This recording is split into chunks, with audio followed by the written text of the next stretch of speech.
भविष्य के सभी अध्यापक साथियों का डी.के. गुप्ता यूट्यूब चैनल पर हार्दिक स्वागत है। दोस्तों, वंशानुक्रम और वातावरण मैंने आपको पढ़ाया था इससे पहले वाले चैप्टर में, लेकिन उसकी प्रैक्टिस मैंने आपको नहीं करवाई है। अब उसकी प्रैक्टिस भी हम आज की वीडियो में करने वाले हैं। कुछ इंपॉर्टेंट क्वेश्चन मुझे मिले हैं जहां से आपका वंशानुक्रम और वातावरण अच्छे से क्लियर हो जाएगा। तो चलिए शुरुआत करते हैं। यहां पर आज की वीडियो तक हम बाल विकास का जो पहला पोर्शन है बाल विकास, उसको कवर कर चुके होंगे, जहां से 4 से 5 प्रश्न आपके पूछे जाते हैं। कई सारी चीजें मैं डिस्कस कर चुका हूं, जैसे बाल विकास क्या है, बाल विकास को प्रभावित करने वाले कारक यानी कि वंशानुक्रम और वातावरण, बाल विकास की अवस्थाएं, तीनों अवस्थाओं को डिस्कस कर चुका हूं, बाल विकास के क्षेत्रों को डिस्कस कर चुका हूं, बाल विकास के सिद्धांतों को डिस्कस कर चुका हूं। तो 4 से 5 नंबर आज की वीडियो तक आपका पूरा कवर हो जाएगा। अब लास्ट जो चैप्टर था वंशानुक्रम और वातावरण, जिसमें मैंने आपको मानव उत्पत्ति भी बताई थी, जिसमें क्रोमोसोम्स, जीन्स वगैरह वो सारी चीजें मैंने आपको बताई थी, उसके भी प्रश्न आपको इस वीडियो में देखने को मिलेंगे। अभी जो प्रश्न आप देख रहे हैं वो इससे पहले वाले चैप्टर में बाल विकास में मैंने आपसे क्वेश्चन ऑफ द डे पूछा था कि ये क्वेश्चन ऑफ द डे है, जिसका जवाब आपको नीचे कमेंट्स में देना था। और आप में से लगभग 90% जो स्टूडेंट होते हैं वो सही जवाब देते हैं। 1-2 स्टूडेंट होते हैं गड़बड़ी करते हैं, लेकिन सारे ही स्टूडेंट क्या है, सही आंसर करते हैं। तो प्रश्न मैं आपको पढ़ के सुना देता हूं। प्रश्न ये था कि किशोरों में संवेग का विकास किया जा सकता है। जो आपका वंशानुक्रम और वातावरण से पहले मैंने आपको किशोरावस्था पढ़ाया था, तो किशोरावस्था में ये प्रश्न मैंने आपसे पूछा था, क्वेश्चन ऑफ द डे, कि संवेगों का विकास यानी कि इमोशंस बच्चे में पैदा करने हैं आपको, वो आप किस तरह से करेंगे। तो पहला ऑप्शन आपकी स्क्रीन के सामने है, कला, साहित्य, संगीत तथा संस्कृति कार्यक्रमों से, अर्थव्यवस्था के अध्ययन से, चिकित्सा शास्त्र के अध्ययन से, या फिर सभी के द्वारा। तो यहां पर इसका जो सही जवाब है वो मैं आपको बता देता हूं। बच्चों में जब संवेगों का विकास किया जाता है ना, तो कला, साहित्य, संगीत और संस्कृति से संबंधित उसको कार्यक्रम करने पड़ते हैं टीचर को। इससे संबंधित अगर आप कार्यक्रम करोगे तो क्या है, बच्चे में संवेगों का विकास अवश्य होता है ना। तो 9वें का आंसर हो जाएगा ऑप्शन नंबर ए। चलिए आगे बढ़ते हैं। और वंशानुक्रम और वातावरण से हम आज एमसीक्यू करने वाले हैं ना। थोड़ा सा खांसी हो गई है तो मैनेज कर लेना है ना, जल्दी जल्दी लेक्चर को खत्म करते हैं। पहला प्रश्न आपकी स्क्रीन पर है, वंशानुक्रम से अभिप्राय, माता और पिता के शारीरिक और मानसिक गुणों का संतानों में हस्तांतरण है, यह कथन किसका है। तो डेफिनेशन ऑब्वियसली पूछ ली गई है। वंशानुक्रम और वातावरण में मैंने आपको 6 से 7 डेफिनेशन बताई हैं। मैंने आपको 4 डेफिनेशन वंशानुक्रम की बताई थी और वातावरण से संबंधित 2 डेफिनेशन बताई थी। तो यहां पर ये डेफिनेशन है आपकी वंशानुक्रम से संबंधित, और ये कथन पूछा है किसका है, तो आपका ऑप्शन है वुडवर्थ, B.N. झा, डिस्क्लेयर या फिर जेम्स ड्रेवर। चलिए नीचे कमेंट्स करके अपना आंसर बता दीजिए। आज का पहला प्रश्न आपकी स्क्रीन पर है। ये डेफिनेशन है वंशानुक्रम से संबंधित कि वंशानुक्रम से अभिप्राय, माता पिता के शारीरिक और मानसिक गुणों का संतानों में हस्तांतरण है। बता दीजिए नीचे कमेंट्स करके आंसर। चलिए आंसर होगा ऑप्शन नंबर डी। कौन सा होगा, option number D, James Drever की ये परिभाषा है ना। संतान में माता पिता के शारीरिक और मानसिक गुणों का हस्तांतरण हो जाता है, इसको हम वंशानुक्रम कहते हैं। पहले वाले का आंसर होगा ऑप्शन नंबर डी। दूसरा प्रश्न पढ़िए। दूसरा प्रश्न आपकी स्क्रीन पर है, निरंतरता का नियम के प्रतिपादक कौन है। तो यहां पर मैंने आपको वंशानुक्रम के नियम बताए थे, उसमें ये बीजकोश की निरंतरता का नियम था एक। तो बीजकोश की निरंतरता का नियम किसने दिया है, इसके प्रतिपादक कौन है। ऑप्शन 1 आपके सामने है बीजमैन, दूसरे हैं सोरेनसन, तीसरे हैं लेमार्क, चौथे हैं हेडसन। बताइए नीचे कमेंट्स करके आंसर क्या होगा दूसरे वाले का। चलिए आंसर मैं आपको बता देता हूं।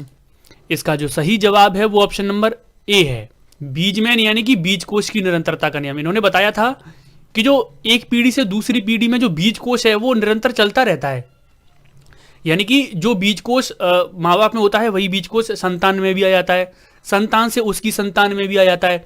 तो इनका नियम बाद में लगभग गलत हो गया था कि ऐसा नहीं होता है कि बीज कोश की निरंतरता का नियम, यानी कि इनका कहने का मतलब था कि जैसा माँ बाप होते हैं उसकी ठीक वैसी ही संतान होती है, यानी कि बीज कोश सेम टू सेम होता है, लेकिन ऐसा नहीं होता है, थोड़े से चेंजेस उसमें होते हैं।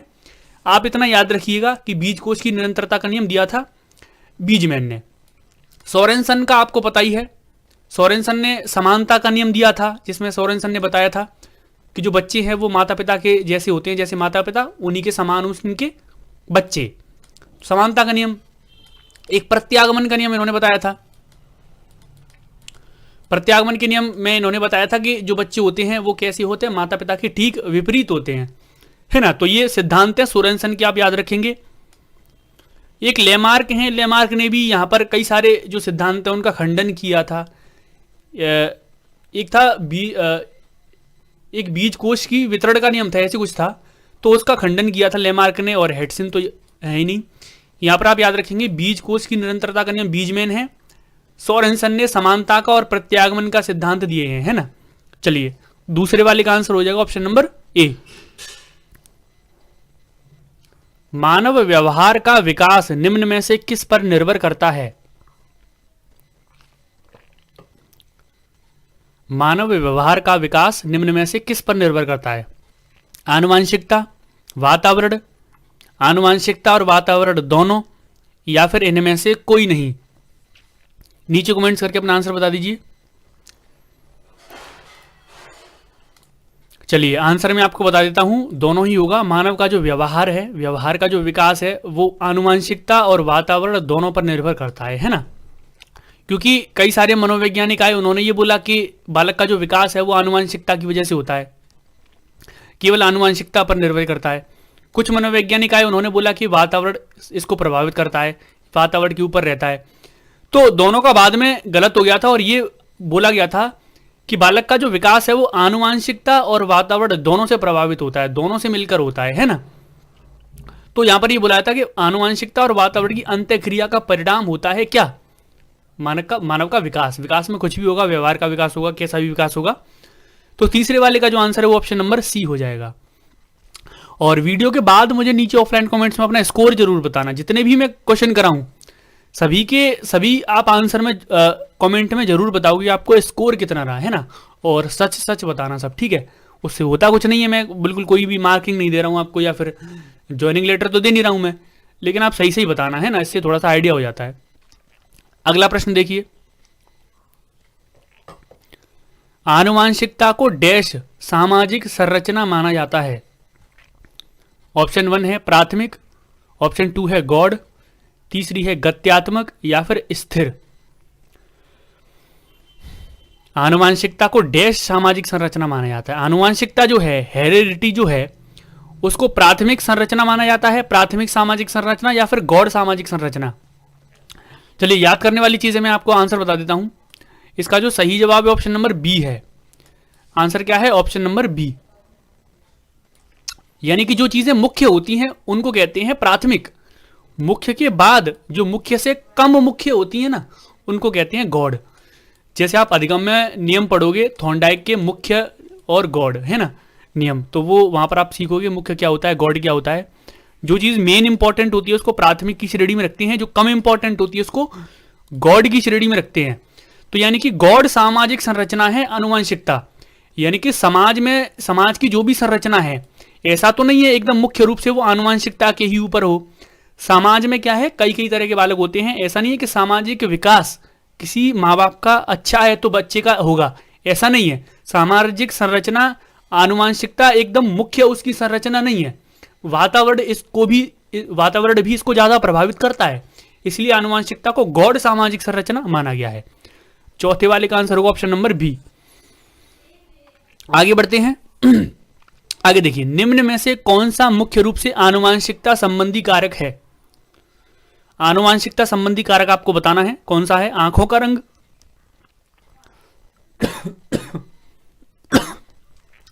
सामाजिक गतिविधियों में भागीदारिता, समकक्ष व्यक्तियों के प्रति अभिव्यक्ति, चिंतन पैटर्न। निम्न में से कौन सा मुख्य रूप से आनुवंशिकता संबंधी कारक है? आनुवंशिकता यानी कि जो चीजें हमें अपने पूर्वजों से प्राप्त होती हैं, जो गुण हमें अपने पूर्वजों से प्राप्त होते हैं, उसको बोलते हैं आनुवांशिकता, वंशानुक्रम, है ना। इसको क्या बोलते हैं? आनुवांशिकता को इनहेरिटेंस, इनहेरिटेंस, इंग्लिश में इसको इनहेरिटेंस कहते हैं। और वंशानुक्रम को क्या कहते हैं? हेरिडिटी, वंशानुक्रम, हेरिडिटी, HEREDITY। आंसर बता दीजिए मुझे कि आनुवांशिकता संबंधी कारक कौन सा है, कौन सी चीज है जो आनुवांशिक है? आंखों का रंग आनुवांशिक है, सामाजिक गतिविधियों में भागीदारिता है, समकक्ष व्यक्तियों के प्रति अभिवृत्ति, यानी कि साथ के जो व्यक्ति हैं उनके प्रति आप कैसी अभिवृत्ति जाहिर कर रहे हैं, ये आनुवांशिकता की वजह से है, या फिर आपका चिंतन करने का जो पैटर्न है वो आनुवांशिक है। चलिए आंसर मैं आपको बता देता हूं, इसका जो सही जवाब है ऑप्शन नंबर ए है, आंखों का रंग। आपने देखा हो ये आनुवांशिक की वजह से ही होता है। किसी के माँ बाप का आंखों का रंग भूरा या पीला, आपने देखा है ना, नीला कलर की आंखें होती हैं किसी किसी की आप बोलते हो ना गाँव में कंजी आंखें हैं, तो वो कंजी कलर की आंखें होती हैं, तो वो आनुवांशिकता की वजह से होती हैं, है ना। बाकी सी चीजें वातावरण से संबंधित होती हैं। सामाजिक गतिविधि में आप भागीदार बनोगे तो वातावरण की वजह से है। समकक्ष व्यक्तियों के प्रति आप कैसी अभिवृत्ति कर रहे हो, ये सारी चीजें वातावरण के ही कारक हैं ये।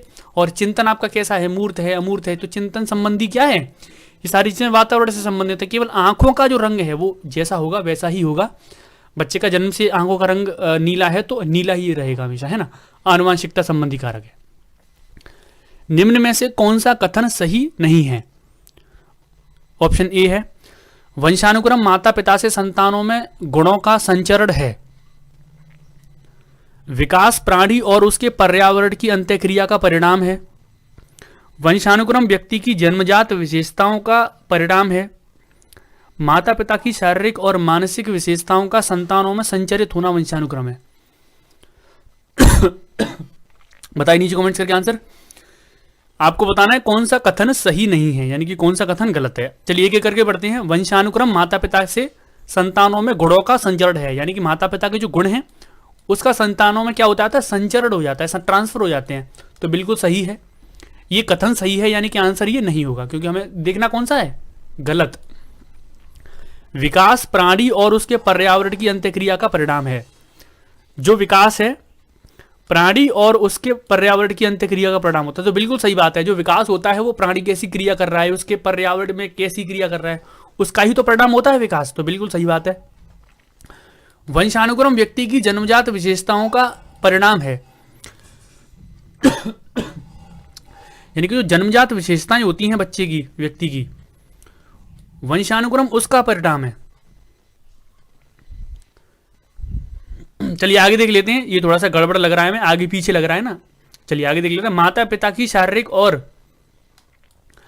मानसिक विशेषताओं का संतानों में संचारित होना वंशानुक्रम है, तो वही बात है, शारीरिक और मानसिक विशेषताओं का संतान में क्या हो रहा है, संचरण हो रहा है, तो ये क्या है, वंशानुक्रम है, तो ये भी सही है।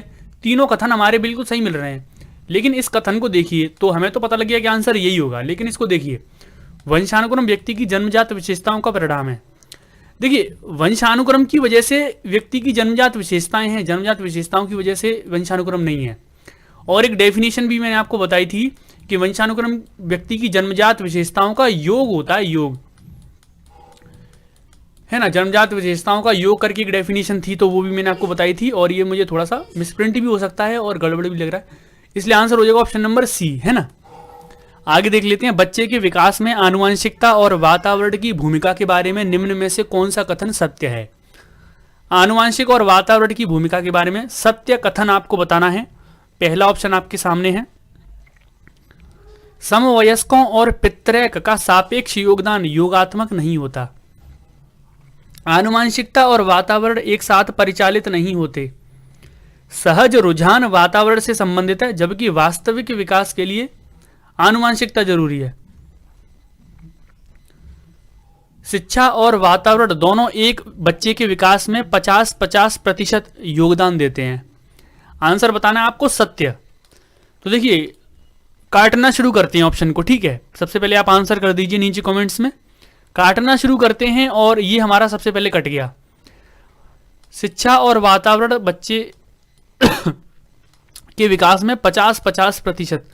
अब देखिए वंशानुक्रम, वातावरण या फिर शिक्षा, वातावरण कोई भी चीज़ है, बालक के विकास में कोई भी चीज योगदान दे रही है, तो ये हमने कैलकुलेट तो नहीं किया कि 50-50% है। हम ये चीज जानते हैं कि वंशानुक्रम और वातावरण दोनों प्रभावित करते हैं, लेकिन 50-50% यानी कि बिल्कुल आधा आधा प्रभावित करते हैं, ये तो हमें नहीं बताया ना, तो ये कट गया। सहज रुझान वातावरण से संबंधित है। सहज यानी कि जो नॉर्मल चीजें होती है ना, तो नॉर्मल जो बिहेवियर है वो वातावरण से संबंधित है, जबकि वास्तविक विकास के लिए आनुवंशिकता जरूरी है। जबकि बच्चे का जो वास्तविक विकास है उसके लिए आनुवंशिक, तो सही है, ऑप्शन लगभग सही है। आगे देख लेते हैं। आनुवंशिकता और वातावरण एक साथ परिचालित नहीं होते, तो ये कट गया। वंशानुक्रम और वातावरण दोनों एक साथ होने वाली ही क्रियाएं हैं, दोनों अंत्य क्रिया करके ही बाल विकास को प्रभावित करती हैं वो, ये भी कट गया।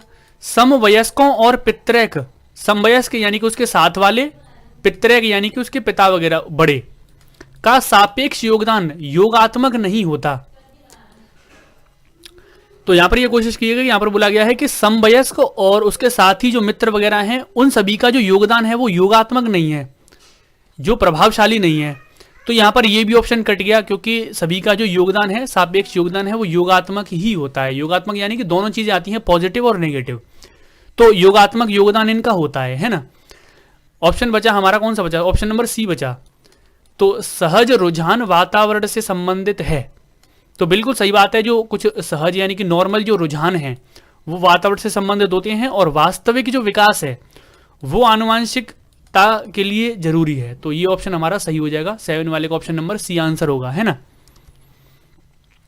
अगला प्रश्न देखिए, बच्चों में सीखने और सुनने के लिए अधिगम योग्य वातावरण के लिए निम्न में से कौन सा उपयुक्त है? बच्चे के लिए सीखने समझने के लिए अधिगम युक्त वातावरण के लिए कौन सा उपयुक्त है? ऑप्शन 1 है, एक लंबे समय के लिए निष्क्रिय रूप से सुनना, निरंतर गृह कार्य देते रहना, ये तो ऐसे ही कट जाएगा। सीखने वाले द्वारा व्यक्तिगत कार्य करना, विद्यार्थियों को यह छूट देना कि क्या सीखना है और कैसे सीखना है। बता दीजिए नीचे कमेंट्स करके आंसर। सीखने और सुनने के लिए अधिगम योग्य वातावरण, कौन सा इनमें से सीखने के लिए अधिगम योग्य वातावरण है? पहला ऑप्शन पढ़ते हैं, एक लंबे समय के लिए निष्क्रिय रूप से सुनना, यानी कि निष्क्रिय रूप से एकदम होकर एकदम लंबे समय के लिए सुनते रहना, तो नेगेटिव जा रहा है कि नहीं जा रहा है? तो नेगेटिव जा रहा है। निरंतर गृह कार्य देते रहना, नेगेटिव जा रहा है। सीखने वाले द्वारा व्यक्तिगत कार्य करना, यानी कि जो सीखने वाला है उसको व्यक्तिगत कार्य करने हैं, इससे क्या होगा? सीखने और सुनने के लिए अधिगम योग्य वातावरण बनेगा। तो सुनने के लिए कैसे बन जाएगा? सीखने के लिए एक बार को बन सकता है, लेकिन सुनने के लिए वातावरण उसको बनाना है, तो व्यक्तिगत नहीं सामूहिक क्रियाएं करनी पड़ेंगी ना। तो देख लेते हैं, चलिए होल्ड पे रखते हैं इसको। विद्यार्थियों को यह छूट देना कि क्या सीखना है और कैसे सीखना है, विद्यार्थियों को ही छूट दे दी जाए कि क्या सीखना है और कैसे सीखना है, तो सबसे ज्यादा पावरफुल जो पॉजिटिव है वो यही है। आंसर हमें मिल चुका है। सबसे उपयुक्त वातावरण बताना है, अगर उनको छूट दे दी जाएगी कि क्या सीखना है और कैसे सीखना है, तो अपने आप वो बच्चे सीख लेंगे, है ना। तो 8 वाले का जो आंसर है वो कौन सा हो जाएगा? Option number D. चलिए, है ना, आगे बढ़ते हैं। निम्न में से कौन सा वंशानुक्रम का नियम नहीं है? अच्छा, वंशानुक्रम के नियम मैंने आपको बताए हैं, तो इनमें से पूछा है कि कौन सा नियम नहीं है। समानता का नियम, भिन्नता का नियम, प्रत्यागमन का नियम, अभिप्रेरण का नियम।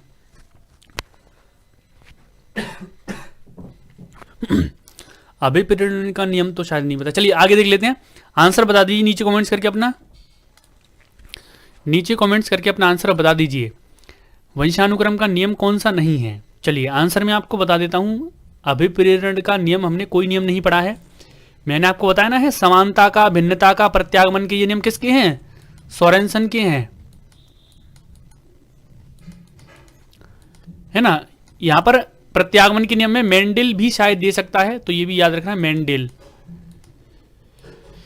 समानता के नियम में सोरेनसन ने बताया था कि जैसे माता पिता होते हैं, बच्चे की संतान उसी प्रकार की होती है। भिन्नता के नियम में बताया था कि भिन्न होती है। प्रत्यागमन में बताया था कि ठीक उल्टी होती है, विपरीत एकदम, है ना। तीनों बातें अलग अलग हैं। यहां पर सोरेनसन के जो सिद्धांत नियम है उनमें 3 नियम याद कर लेना, समानता का नियम, भिन्नता का नियम, प्रत्यागमन का नियम। मैंने आपको समानता का नियम बताया था, प्रत्यागमन का नियम बताया था। एक छोटा सा नियम भिन्नता का नियम और है, इसको भी याद कर लेना। समानता में समान होती है संतान, भिन्नता में भिन्न होती है, प्रत्यागमन में विपरीत होती है एकदम, है ना। तो तीनों चीजें अलग अलग हैं। तो ये सिद्धांत है सोरेनसन के, नियम है सोरेनसन के, वंशानुक्रम के नियम है, आप याद रखना। आगे बढ़ते हैं। डैश जन्मजात वैयक्तिक गुणों का योगफल है। डैश जन्मजात वैयक्तिक गुणों का योगफल है। समानता, भिन्नता, वंशानुक्रम, युयुप्सा। युयुप्सा शायद इच्छा को कहते हैं। चलिए आगे देख ले, बता दीजिए नीचे कमेंट करके आंसर। जन्मजात वैयक्तिक गुणों का योगफल क्या है? चलिए आंसर मैं आपको बता देता हूं, बड़ा सिंपल सा है, मैंने आपको 2-3 बार बता दिया है। वंशानुक्रम आंसर होगा। वंशानुक्रम क्या है? वंशानुक्रम जन्मजात वैयक्तिक गुणों का योगफल ही तो है ना। तो व्यक्तिक जो गुण हैं बच्चे में, उनका जन्मजात जो व्यक्तिक गुण बच्चे में आए हैं उनका योगफल ही होता है वंशानुक्रम, है ना। और वहां पर जो मैंने अभी आपको आंसर गलत करवाया था उसमें क्या था? गुणनफल था, क्या था उसमें? कुछ में कुछ और था, है ना। तो योगफल होता है ना। ठीक जो डेफिनेशन है वो योगफल वाली है। आंसर हो जाएगा 10 वाले का ऑप्शन नंबर सी। आगे बढ़ते हैं। डैश के अनुसार बालक का विकास आनुवांशिकता और वातावरण का गुणनफल है। किसने बोला है कि जो बालक का जो विकास है वो आनुवांशिकता और वातावरण का गुणनफल है? वुडवर्थ ने बोला है, गैरिट ने बोला है, हॉलैंड ने बोला है, या फिर थॉर्नडाइक ने बोला है? नीचे कमेंट्स करके आंसर बता दीजिए। बालक का विकास आनुवांशिकता और वातावरण का गुणनफल है। वुडवर्थ, गैरिट, हॉलैंड या फिर थॉर्नडाइक?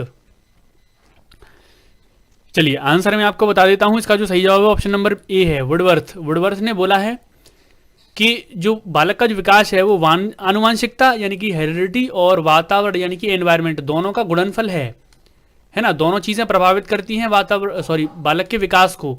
वंशानुक्रम और वातावरण दोनों चीजें प्रभावित करती हैं, ये बात हमेशा याद रखना, है ना। तो 11 वाले का आंसर हो जाएगा ऑप्शन नंबर ए। चलिए आगे बढ़ते हैं।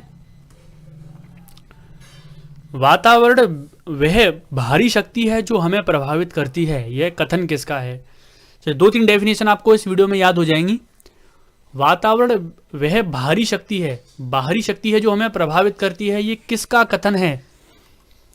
वुडवर्थ का है, रॉस का है, एनास्टमी का है, या फिर इनमें से कोई नहीं? वातावरण वह भारी शक्ति है जो हमें प्रभावित करती है, ये किसका कथन है? वुडवर्थ का, रॉस का, एनास्टमी का, इनमें से कोई नहीं? बताइए नीचे कमेंट्स करके आंसर।